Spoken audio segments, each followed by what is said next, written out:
To Menaka's kitchen. இன்றைக்கி நான் என்ன பண்ண போகிறேன்னா கற்பூரவள்ளியில் ஒரு சட்னி பண்ண போகிறேன். அதுக்கு என்னென்ன போகிறேன்னு பார்க்கலாம் வாங்க. கடாயில் கொஞ்சமாக எண்ணெய் ஊற்றிக்கலாம். எண்ணெய் சூடாகட்டும், அது வரைக்கும் கொஞ்சம் நம்ம வெயிட் பண்ணலாமா. இப்போது எண்ணெய் நல்லா காஞ்சிருச்சு. இதுக்கு நம்ம கடலைப்பருப்பு கொஞ்சமாக போடலாம். அதில் இப்போ பாருங்கள், கடலைப்பருப்பு நல்லா பொரிஞ்சிருச்சு பாருங்கள். இப்போ இந்த சமயத்தில் 4 வரமிளகா போட்டுக்கலாம். இந்த நல்லா வரமிளகாவும் கடலைப்பருப்பும் பொரிஞ்சிச்சு. இப்போ ஒரு பெரிய வெங்காயம் போட்டுக்கலாம். பூண்டு இதில் போட்டுக்கலாம். இஞ்சி போட்டுக்கலாம். இந்த டைமில் 1.5 தக்காளி சின்னதாக கட் பண்ணி வச்சுருக்கேன், அதையும் இதில் போட்டுக்கலாம். இது எல்லாமே கொஞ்சமாக வதங்கட்டும் பார்த்துக்கலாம். சிலிண்டர் பிரச்சனை இருக்க தான் செய்யுது எல்லாருக்குமே. ஆனால் நம்ம சட்னி செய்யாமல் இருக்க முடியாது இல்லைங்க, அதனால செய்யலாம்.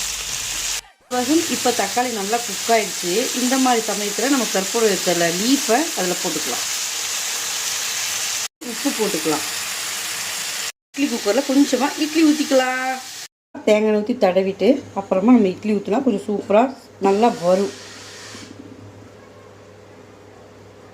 ஊற்றியாச்சு, இட்லி குக்கரில் வச்சிடலாம். மூடிக்கலாம். ஒரு 5 மினிட்ஸ் இட்லி ரெடி ஆயிரும். இட்லி நல்லா வெந்துருச்சு. இது ஆற வச்சு அரைச்சிக்கலாம். பாருங்கள், இட்லி வெந்துருச்சு. இப்போ ஒரு பக்கம் சட்னியை அரைச்சிட்டு இட்லியை பிளேட்டில் சர்வ் பண்ணலாம்.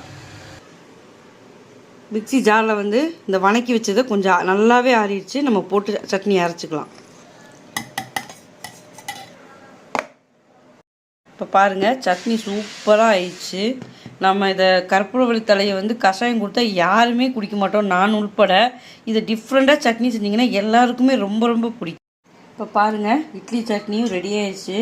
தொட்டு சாப்பிடலாம், சூப்பராக இருக்கும். என் சேனலுக்கு இது வரைக்கும் நான் ஷார்ட்ஸ் தான் போட்டுட்ருந்தேன்.